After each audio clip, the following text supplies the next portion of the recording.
Welcome to the Economic Depression and Preparation channel. Thank you for joining me on this Thursday edition, briefly September 12th, 2024 edition. Please be sure to subscribe and like and hit the bell notification to get notified of when the latest new video arrives. We interpret financial news here on this channel, and we appreciate your support and all of your comments as well.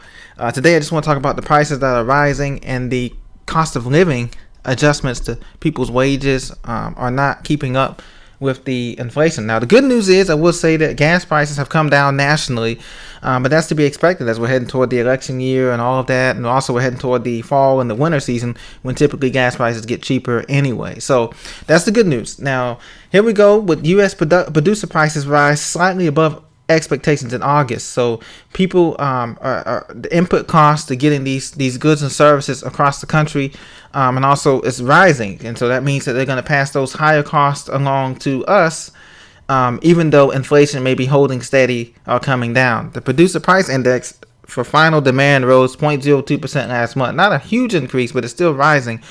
That was revised lower in July, up 1.01% as previously reported. So economists polled by Reuters.com here, they had the PPI gaining 0.1%. So it's gained another extra little 0.01%. But still, that all adds up as well as we continue to wait for that rate cut policy that should be coming either next week or this coming week here, about whether it's going to be a 50 basis rate cut by the Federal Reserve Bank or a 25 basis rate point cut. Many people believe that it's going to be a 25 basis point rate cut because we've got so-called good news, quote unquote, that inflation is coming down and that unemployment is still holding steady around 4.4% officially. Now, we know the unofficial unemployment numbers are around 15% because we have to factor in the people who are underemployed. In other words, people who are working one full-time job, one part-time job, or two part-time jobs, and another side gig hustle type of thing. So those numbers don't include that, as you very well know.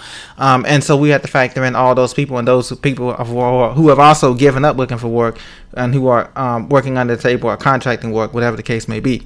So we know that the Social Security COLA projected to be 2.5% for 2025. This is the smallest COLA increase since 2021, since before the pandemic. So those who are relying on, of course, we know Social Security checks were never meant to be the all income in retirement. We know that, but still, this is going to be the smallest COLA, cost of living increase adjustment ever since 2021. So a 2.5% COLA would only boost your Social Security check by $48. Then I take taxes out of that. So this is going to be a nothing burger. And as you know, Social Security has Fox Business, so aptly alluded to, could be running out of money by 2035. I wouldn't say running out of money, but I would say they could be looking at reduced payments for the majority of Social Security recipients by 2035 or somewhere around there. That could be happening. That could be happening here. So in other words, like I said, the wages, though, regardless of these fixed defined benefit wages like Social Security and other things like that, the wages of average Americans hadn't got a real wage increase since the 1998 period, 1997 period. So we're overdue. We're over 25 years overdue for an actual wage increase here. And many of you guys can attest to that because nearly half of U.S. renters are spending more than 30% of their income on housing costs. I would go to say even nearly half of U.S. mortgage holders are spending more than 30% of their income on housing costs too. So it's a double whammy. It's a catch-22 here, as both are looking for relief in this housing market and rental market, and we're just not quite seeing it yet. Now, I do think coming up next year, all that's going to change as more unemployment begins to accelerate next year, and businesses and landlords are going to be desperate to have people come in and rent because they're going to lower these requirements, talking about 3 times the rent a month and all that kind of stuff. They're going to be lowering the requirements because they need to fill these they need tenants to fill their vacancies because they have bills to pay too. They have mortgage-backed securities and other things to pay in these places like that. So another thing that's interesting is that the Airbnb market is still relatively lukewarm, a little bit warm to hot, but it's nowhere near it was at the beginning of the pandemic or just before the pandemic began, where it was red hot. So with the Airbnb market cooling, U.S. renters spending more than 30% of their income, a lot of people have been turning to homesteading and tiny homes.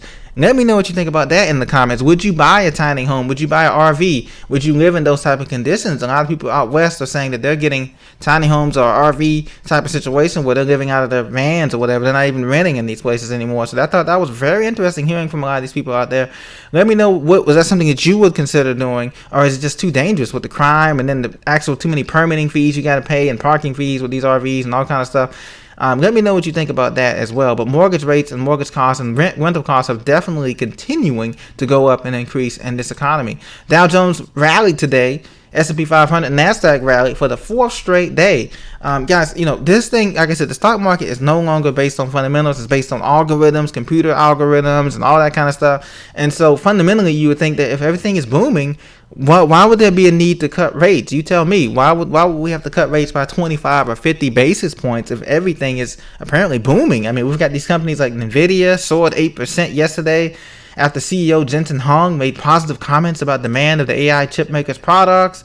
All the magnificent 7 companies that they keep saying about Apple, Microsoft, Amazon, Google, Alphabet, Meta, Broadcom, all gaining ground. So why would we have to cut rates in this type of environment, ladies and gentlemen? If you normally cut rates if things are getting, bad, if things are getting recessionary. So why are we cutting rates in this quote unquote booming stock market? Now, Main Street may not be booming, but stock market is booming. So let me know what your thoughts on that as well. It's very a disconnect between the two there. But that's why we could encourage you. I encourage you to continue to prepare mentally, physically, spiritually, and emotionally, because this is going to be a marathon. And when this crash happens, it's not going to be all of a sudden, you're thrown into a doomsday. It's going to be one piece at a time, one domino at a time. Maybe this week it's the credit market. Next week it's the actual physical food market, supply chain go down. Or next week it'll be the actual banking system, they kind of consolidates into 3 banks and everybody has to scramble to price their money out, get the money out, or place the money. So it's going to be a piece by piece kind of restructuring. The Great Reset, I believe, the Great Reset and all that, it's going to be a piece by piece thing, rather just all of a sudden the next day, okay, we're going to a new system, digital currency, and we're going to all this stuff and shutting everything down. They're going to do it piece by piece as to not disrupt everything at one time, so people will be on to what they're doing in this system. So let me know what you think in the comments. Thank you for listening. God bless you. I'll talk to you later on when we get more reports, earnings on coming out this weekend, and also on the Monday and Tuesday next week when they'll decide how much of a rate cut they're going to get, if at any, at this point. Thank you for listening.